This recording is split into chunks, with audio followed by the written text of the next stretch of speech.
Hello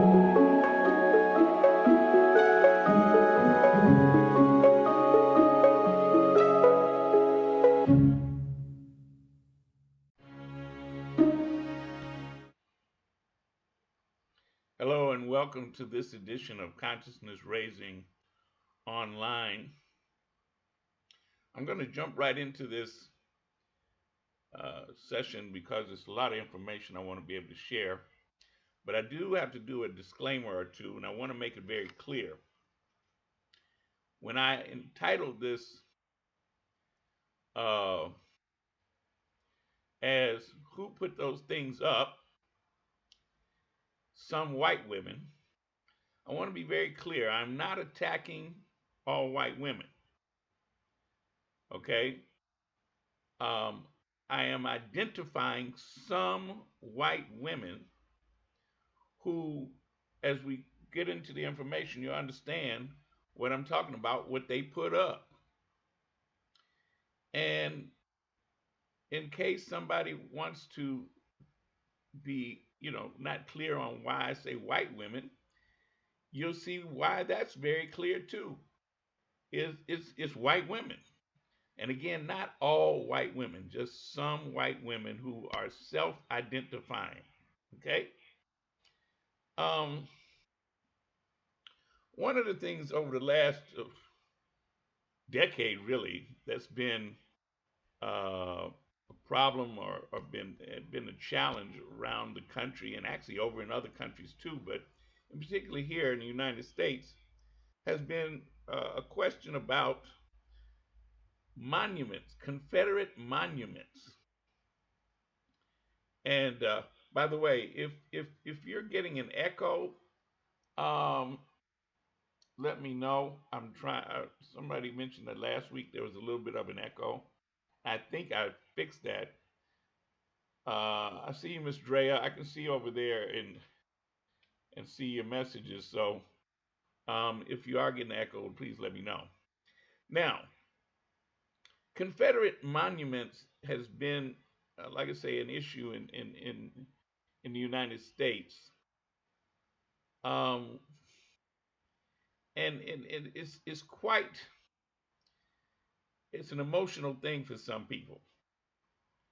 Now, what I want to do is get into, um, see, because we never really hear anybody talking about who put them up in the first place.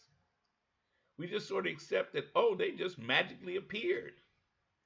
So I want to talk about who put them up and why, and what the reason was is actually kind of clear too.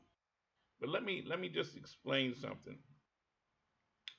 Um, they were put up for the explicit purpose of obfuscating history. Now let me explain what that means. To obfuscate means to render something obscure, unclear, or unintelligible.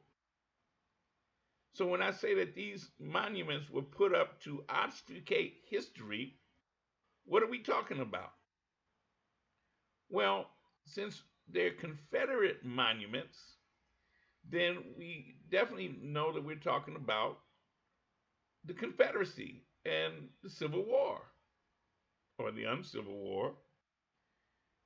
And so stop and think about this because here's one of the key things that always trips me out. Since when does the side that loses, when do they get to write history? Well, in this country, what happened was that there were some people who decided that the history of the Confederacy, even though it lost, the idea was to make it a winner anyway. And so there was something dreamed up called the lost cause. The lost cause. Now, what is the lost cause? Well, and believe it or not, this is some deep stuff.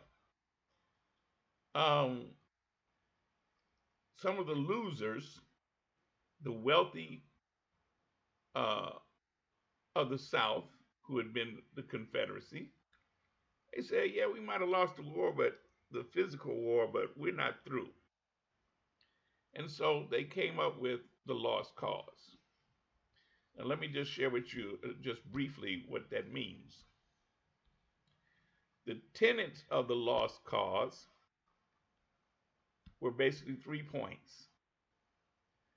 That number one, the Confederate fight was heroic. Okay? Here's one that really trips me out.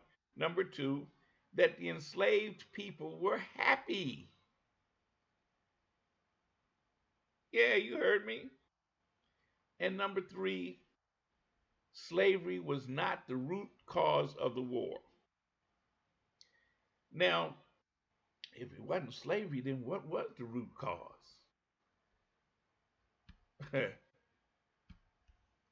Then the root cause must have been something else. Well, this is what the lost cause made it be. They made it be that the Confederate, the Civil War was fought over states' rights, the rights of the state as opposed to the rights of the federal government.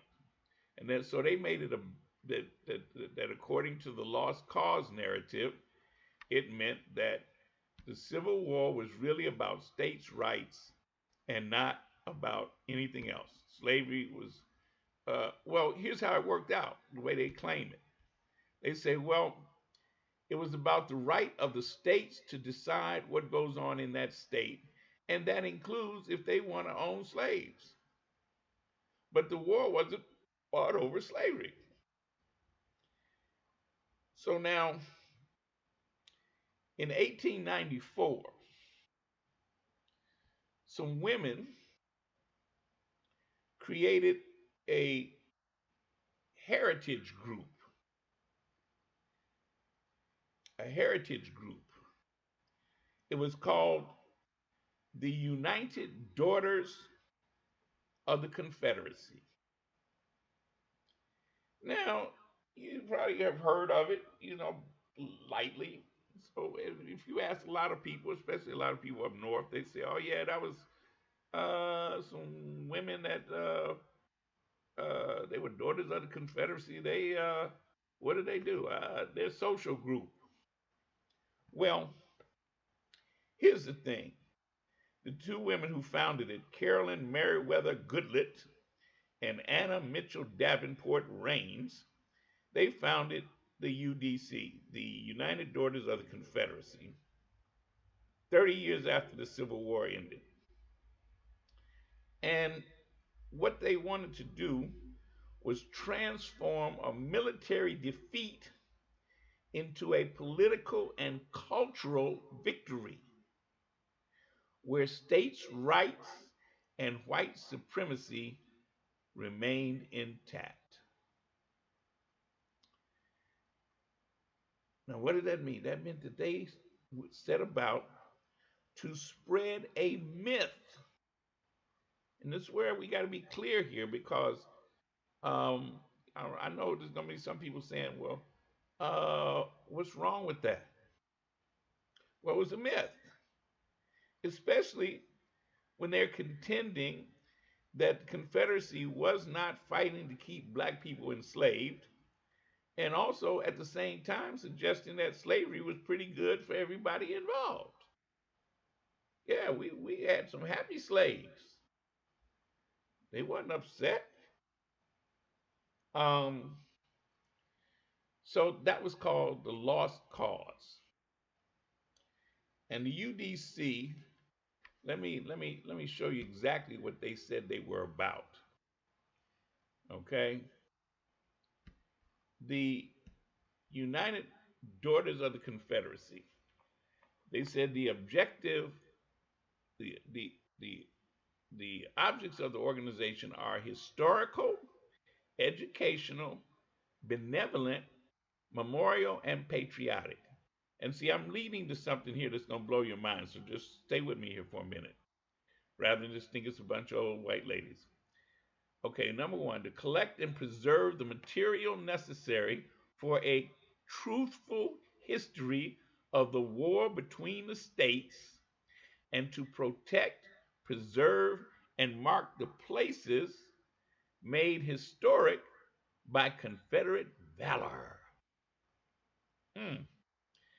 Two, to assist descendants of worthy Confederates in securing a proper education, to fulfill the sacred duty of benevolence toward the survivor of the war and those dependent upon them.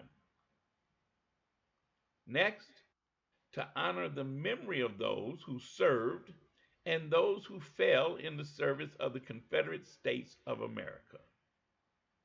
Check that part out. To honor the memory, okay?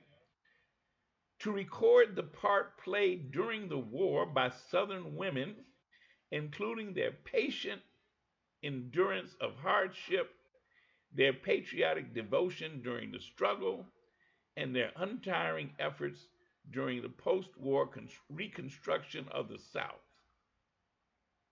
That's some deep stuff, y'all. And to cherish the ties of friendship among the members of the organization. Now, who is the membership open to?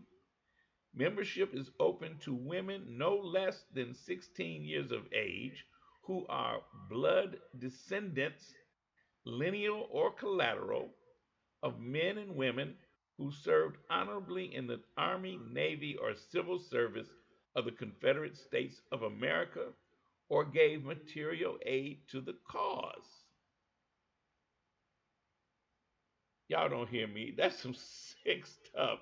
But again, let me reemphasize that side lost. Okay? The Confederacy lost. So again, since when does the losing side get to write the history? And was it just history? Let's see. Um, Truths of History. Wow. That's Margaret Rutherford. No, Mildred Lewis Rutherford. She was a UDC historian general. Those are the two women that founded it, I think. And here's some more of them. Um, hmm, that's a modern day picture there. That's a daughter and a mother and a daughter. Now, why do we need to know this? Because now there's a great picture. Welcome to the. Now this is from their modern day website because they have a modern day website because they're still in existence. Why do we need to know this? Because of this. The United Daughters of the Confederacy. And y'all just think they're just some old ladies, right? Well, the reason we want it is to teach future generations about these men. Talking about the Confederate generals. Now, what do they do? Or what did they do? Well, one part of what they did was all over the country, they put up monuments. Yes, they put up monuments. See, these monuments didn't just magically appear. It was an organization of women called the United Daughters of the Confederacy. They put up these monuments all over the country. Okay? Um, During the 1910s and the 1920s, they erected hundreds of Confederate monuments to make sure that we were clear on what what they called the war between the states, what it was about, and who were the heroes. Remember, they wanted to have a cultural and political um, victory. So now let's look at these monuments, because these monuments then they had a purpose. They when I say they put up hundreds of them, let's look at that. At least 1,503 publicly sponsored Confederate symbols are around the nation. These include 700 monuments and statues in public property. Most are in the South. 10 major U.S. military bases named after Confederate military leaders. See, as I break this down, start thinking about that. What the hell is this? Why are these Confederate military leaders, the side that lost, why are they named, why are military bases named after them? And now, also, there are 9 official Confederate holidays or observances in 6 southern states. Like I say, roughly 1,500 Confederate symbols exist in public spaces as of 2016. Why is this important, y'all? It's important because of that word symbols. The symbols, they dictate to people.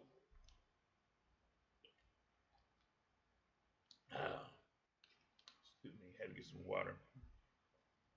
They dictate to people what the history is. Let me do it like this. And see, this is the other part most people don't realize. These monuments and statues didn't get put up right after the Civil War. They got put up during certain times in U.S. history. Let's look at a timeline for a second. Okay? Yeah. See, they didn't get put up in 1865. See down there? The Civil War ended. But you look down the map at the timeline and you see, whoa, they put up a bunch of them between 1894 and 1914. They put up a ton of them.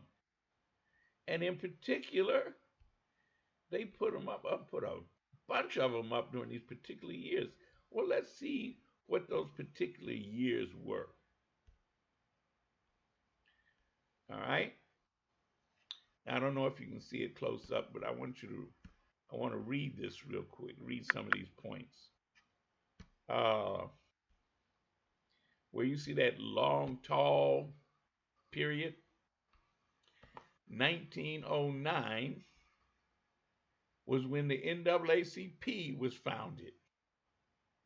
So between 1900 and 1930, 34,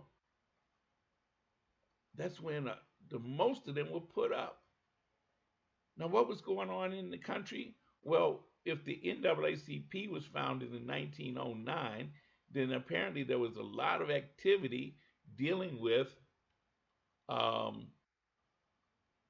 the desegregation struggles, and you'll notice I don't call it the civil rights struggle. I call it the desegregation and because it wasn't about integration, it was about desegregation, and I'll explain that in a second here. But as you look at this map, the ones that are in green, the little green dots, are schools that were named after Confederate generals or Confederate heroes. The ones that are in blue, this is really important to understand, monuments on courthouse grounds. Monuments on courthouse grounds. Those are the ones that are in blue. You see how many they put up in those years? Monuments on courthouse grounds? What did that mean to people going to the courthouse? That's where you're supposed to find justice, right? But they had monuments, Confederate monuments that they put up on courthouse grounds. And in the red are other sites, including monuments. 1950, the Klan resurgency as the Invisible Empire. 1919, the Red Summer, quote, race riots. They wasn't race riots, they were attacks on black people. That's also when you had 1921, the Tulsa massacre. Okay? Then you look down further in the come down to the 60s, the 50s and 60s. That's when the so-called civil rights movement uh, kicked in, the modern day civil rights movement, but I call it the desegregation movement. Okay? And the civil disobedience movement. The reason I call it that is this: we were not fighting for integration. If you notice, I mentioned earlier about public places. See, public places are paid for by the taxpayers. That's everybody pays taxes. Okay? So, if public money is used for something, then it should be available to everybody who's the public. But there was a curious thing that would occur in that they would take our tax money to pay for stuff, but then tell us we couldn't go to those places. We couldn't access public places, public libraries, public or whatever, public libraries, public pools, public parks, things like that. And so they were putting up these monuments and statues in public places with, even though they might have paid for them out of their own raising money, the UDC, the United Daughters of the Confederacy, because they did raise a lot of money. And you know what? They raised a lot of money with stuff like bake sales and stuff. Things that people say, oh, that's so nice. And they raised that, with some of the money was raised that way. But then the maintenance of these places would be paid for by public dollars. So they had us paying taxes, taking care of monuments and statues of the Confederacy. Uh, like, that's crazy. And then want to tell us we couldn't change that. Okay? Now, um, they were very busy, the UDC. And what they did, besides putting up monuments, they weren't just doing that. They went after the books, the textbooks. Oh yeah, let me find that again. Let me see, because I didn't really stop and read that. I'll come back to it. Um, but they went after the children. You see, they wanted to educate the children with the idea of the Confederacy. See, when you look at this stuff, look, that's a cotillion or something. All right. You're going to see some other slides that's going to take you back. The children of the Confederacy, right? Um, all down in the southern states, in especially, they made it part of the school curriculum to to uphold and uplift the Confederacy. When you stop and think about it, that's really some sick stuff. Okay? They had them singing songs. Dixie, I wish I was in Dixie, look away, Bonnie Blue Flag. They upheld this idea that it was part of the heritage. The Southern heritage was to uplift the Confederacy. And I keep saying that over and over because that's the side that lost. And you've seen pictures like this. In fact, Remco Industries, they made these things.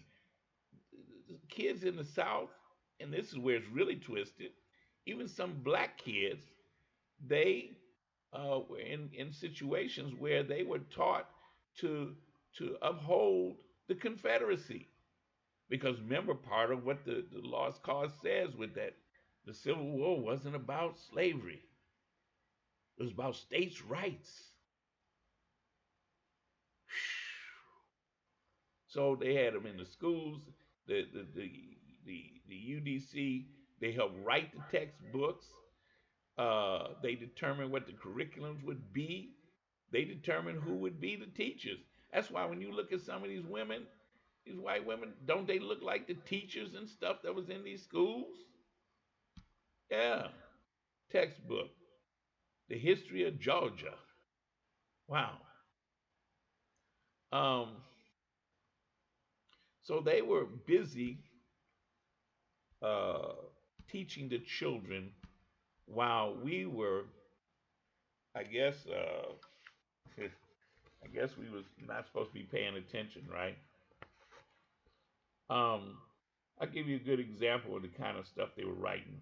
When I mentioned about the UDC historian general Mildred Lewis Rutherford, uh, she firmly believed that black people needed to behave as faithful servants if the New South were ever to approximate the Old South.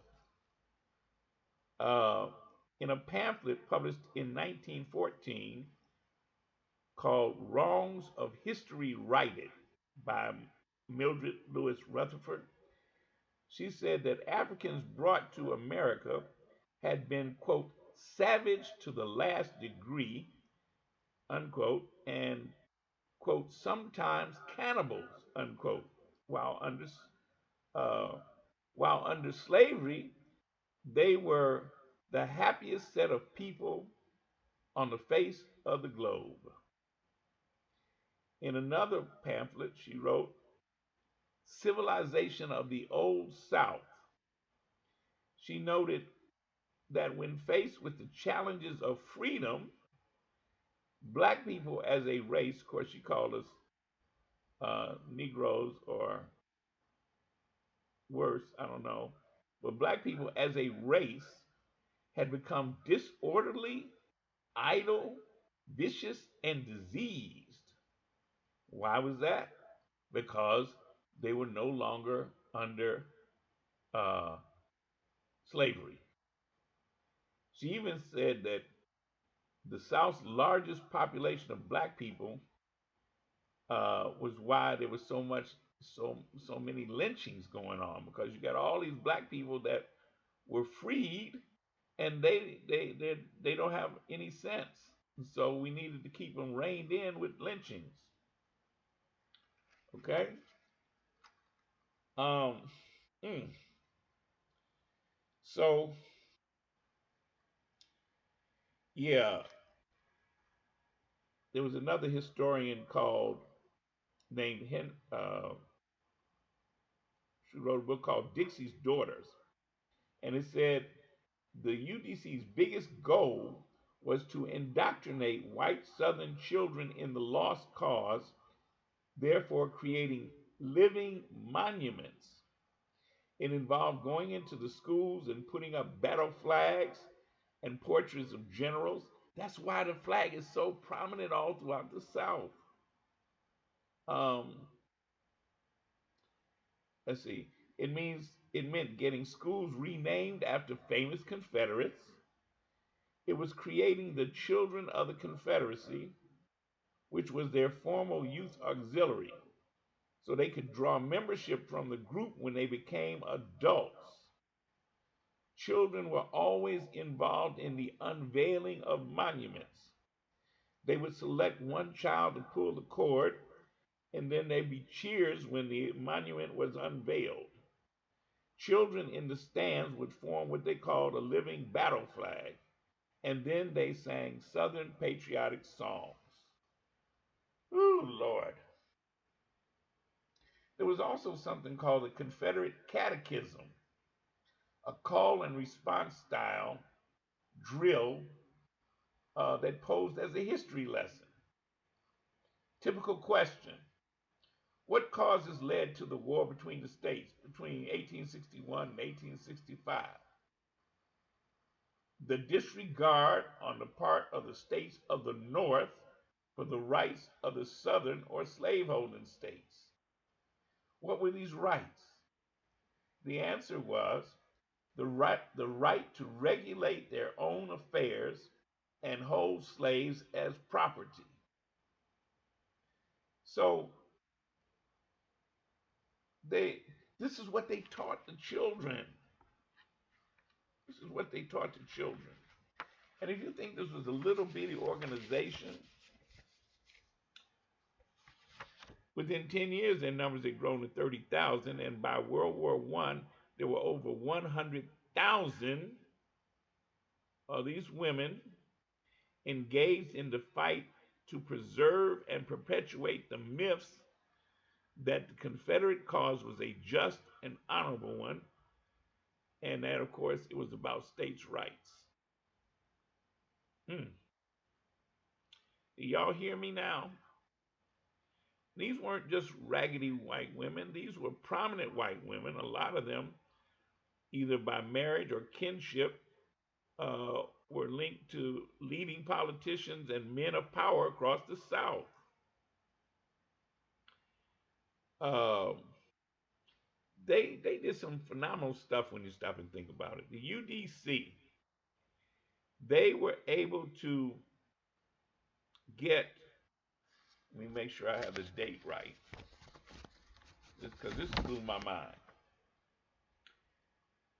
In 1900, June 6th, the United Daughters of the Confederacy were able to get the United States Congress to move the bodies of 267 Confederate soldiers to Arlington National Cemetery. Did y'all hear me?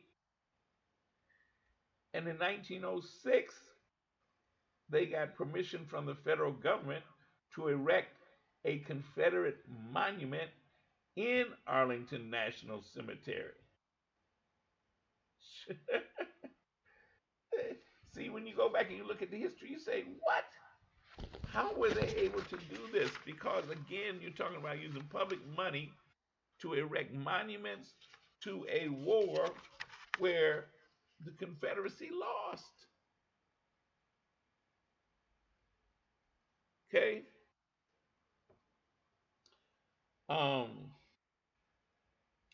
And again, their most important work was to work on the children. And I talk about this now because of this. One of the things that some of us cannot figure out is why there's a whole group of people in this country, mostly white, who seem to live in an alternate reality. They don't believe anything that is true. They believe in lies. For an example, they listen to the present resident tell lies. We know they're lies. The media even calls them out as lies, but these people believe it. They believe them and think that we're lying, think that the media is lying, think that the truth is a lie. How does this happen? Well, it happens when you take children and you teach them lies, and you teach them that the other folks are the liars. And so you get them when by the time they're grown, look at these people. Look at these people. And then go look at some of the people who are supporters of that dude. These are the same people. The same people. George Wallace, vicious racist. Okay? Segregation now, segregation forever.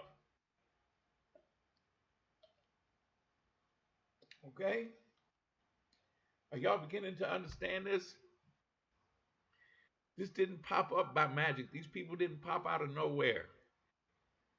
This is from a textbook. The master often had a barbecue or a picnic for his slaves.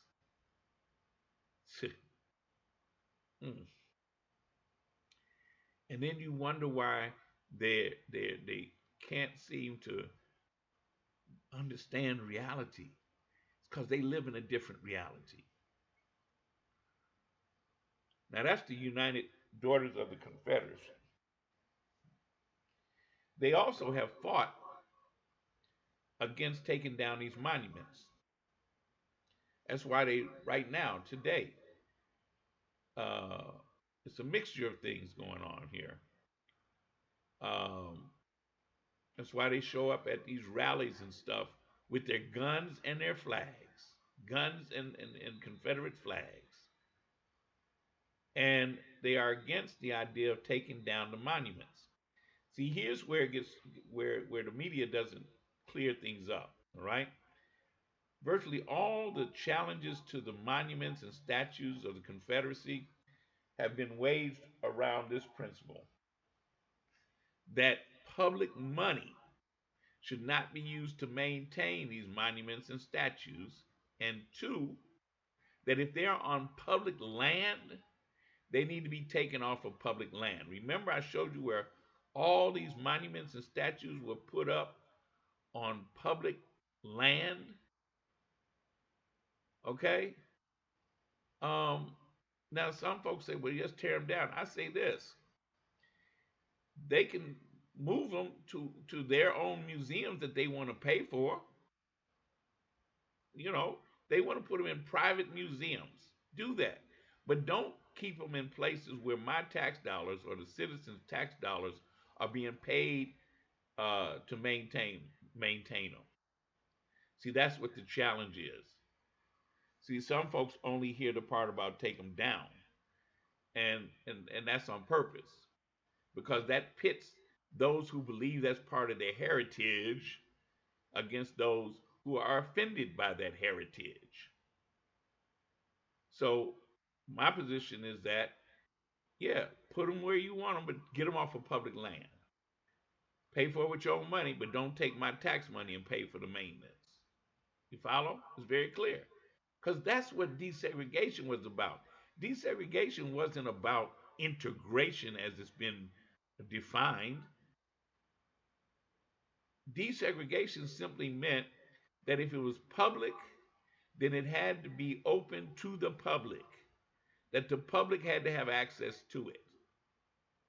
So we weren't trying to force ourselves into places that were private and belonged to white people. That's not what we were doing.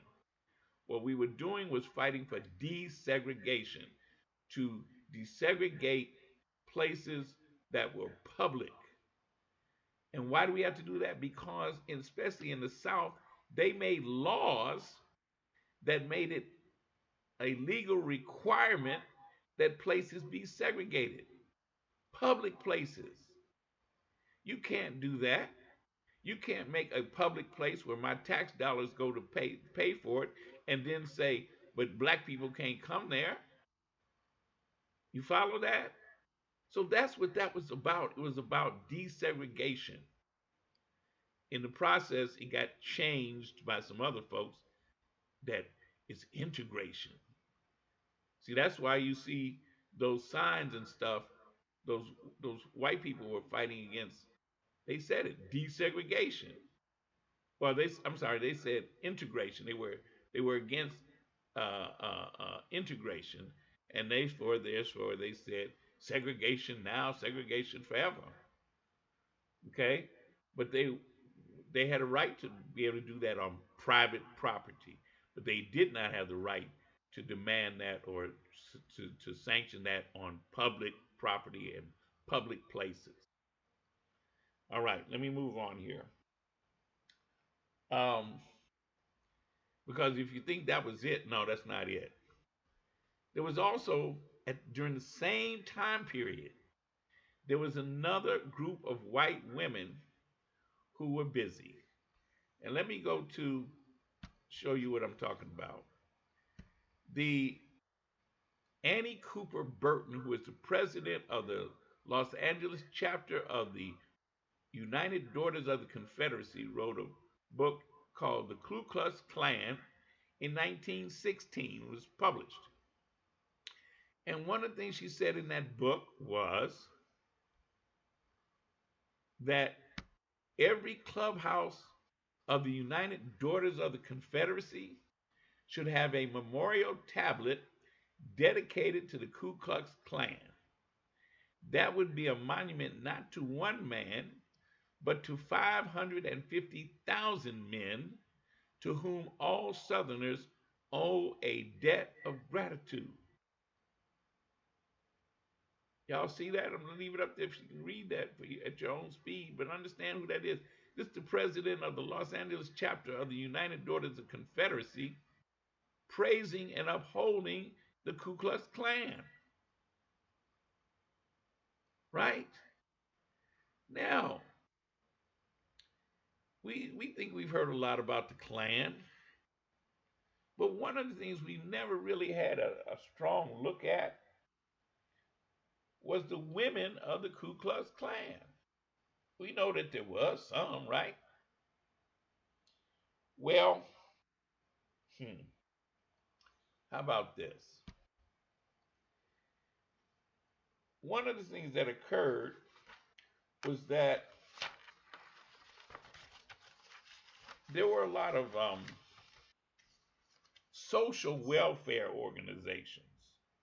Okay? Social welfare organizations. Um,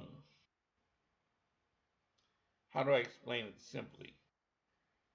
They were suffrage groups, you know, groups that were trying to get the vote for women. And there was also something called the temperance movement. The temperance movement. And the temperance movement was the movement that was against alcohol. Okay? Now, this is how slick this worked. You had white women in the temperance movement, such as Daisy Douglas Barr. She was from Indiana. And then Elizabeth Tyler. She headed up the Klan's publicity team. Um, here's what's killing me.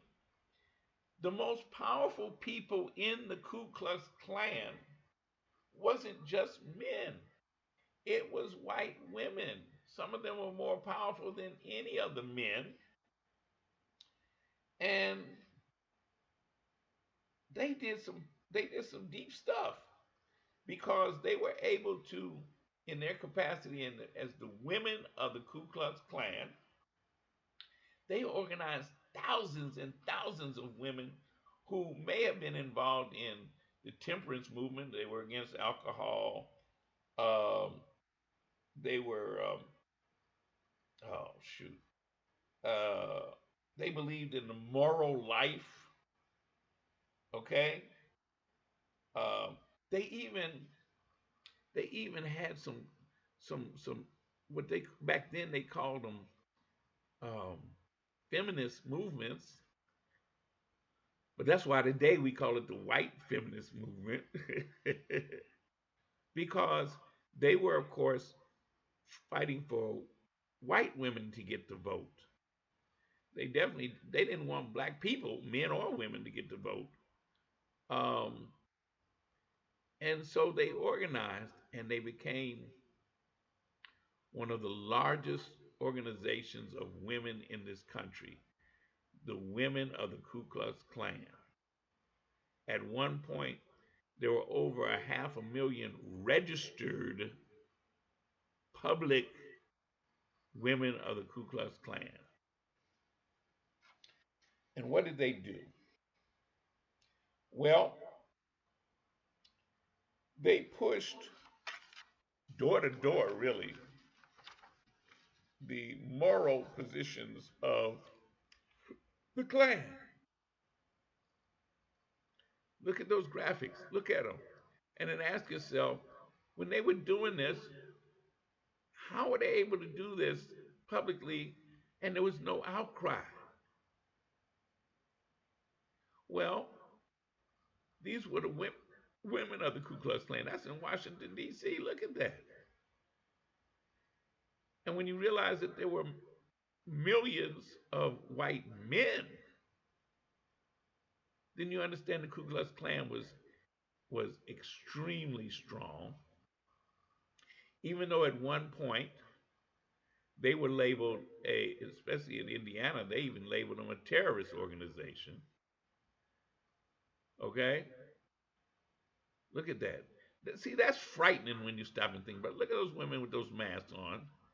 And they had the children. the little girls being young women of the Ku Klux Klan, and they built it around the idea of morality, patriotism, uh, the idea that they were good wives and women and mothers. And who are they? Who were they? Well, they were teachers, and they were social workers, and they were all kinds of people um, who had some kind of dealings with black people.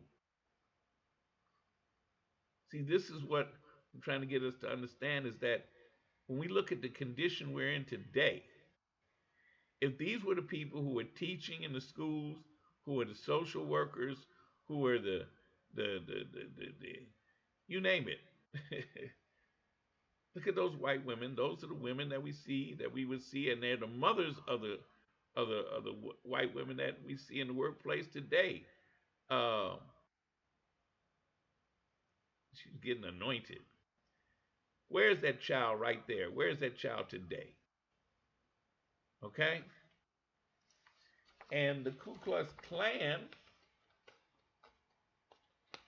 actually, there was some bleed off between the Ku Klux Klan and the United Daughters of the Confederacy, because you saw where I just a few minutes ago I showed you where they intersected. So they were intertwined. And what I like to call the velvet fist and the iron glove, or the iron glove and the iron and the velvet fist, whatever. But it was the idea that this you had the United Daughters of the Confederacy. These were the so-called very nice women who were just about the idea of preserving the the history and the honor of the Confederacy, and raising up children with good moral values and a truthful history. Then you had the Klan women over here talking about the morality and protecting the virtues of the white woman, and helping with the lynchings and the murders and the burnings, and sanctioning the rape. Oh yeah, because the Klan, that was one of their tactics. They loved to rape black women, especially black women who were trying to get organizing black people to vote, or even to register to vote. That was one of their tactics. Oh yeah. So understanding that, and again, let me be clear. If you came in late, understand I'm not saying all white women. I am saying it was a lot of white women, and they made it known who they were to each other, and in some cases publicly, like right there when you look at those pictures. Somebody knows who those women are. Somebody look at that can look at that and say, "Oh, that's my auntie or my mama, my sister, my grandmama." Okay? So between the United Daughters of the Confederacy, which again still exists, you can go to their webpage. I showed you a picture of their webpage. Um, and they still to this day are pushing the Confederacy. And see, this helped me understand something. When I lived in Atlanta for 10 years, I'm from Chicago. I lived in Atlanta for 10 years.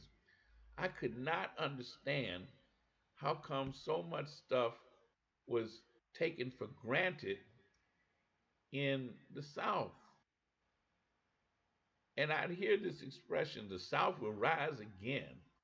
Things like the South never lost the war. And this some people recognize instantly what this graphic is right here. Okay, in Atlanta, there's a place called Stone Mountain,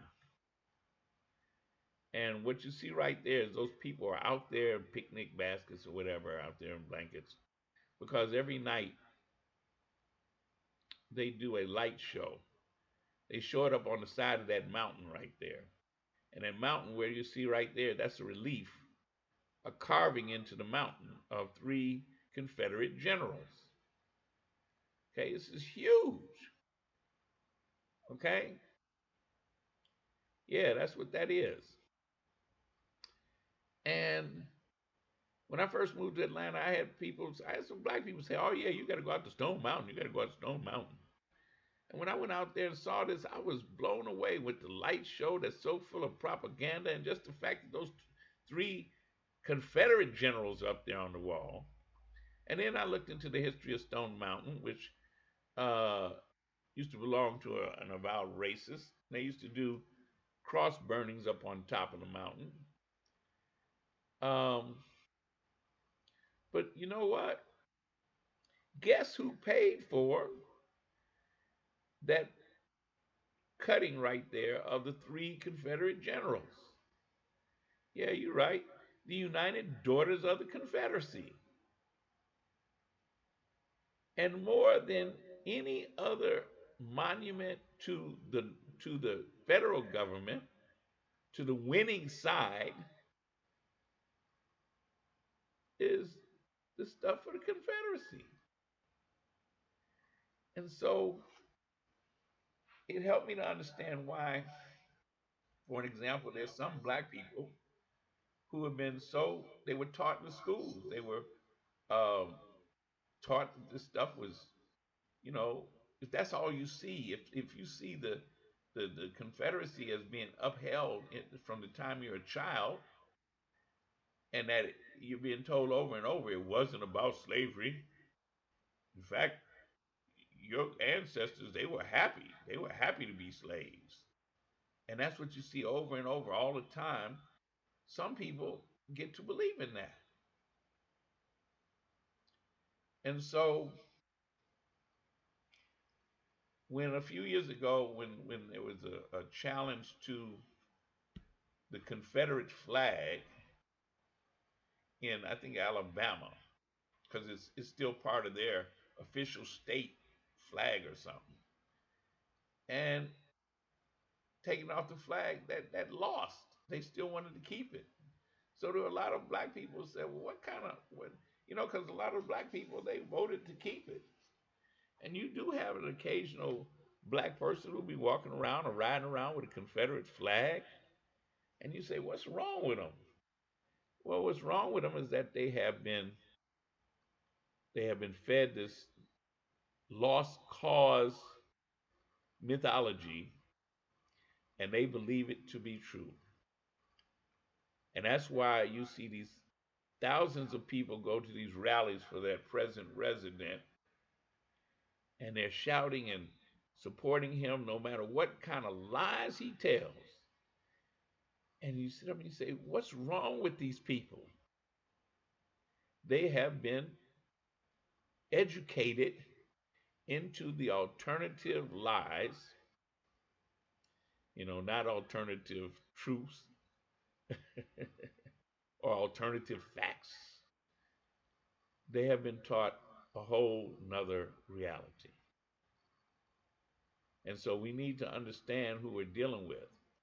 And you have to also understand that this cannot be overturned or changed just simply by presenting the truth to them or the facts to them. No, the United Daughters of the Confederacy and the women of the Ku Klux Klan, they have laid the groundwork very well so that these people look at this. You're not just fighting a few women. And again, think about it. These are teachers and preachers and social workers and nurses and all of that. A lot of them are very unattractive. Let me not say that. I take that back. Um, do I need to say any more? I think you've seen enough, right? And I want you to understand it because you need to pass it on to you. We need to pass this on to our children and our children's children to make sure they understand this is who they're dealing with. These are the children who are now their peers, who they work with, who they go to school with, who they, in some cases, live next door to. These people have been trained to believe lies.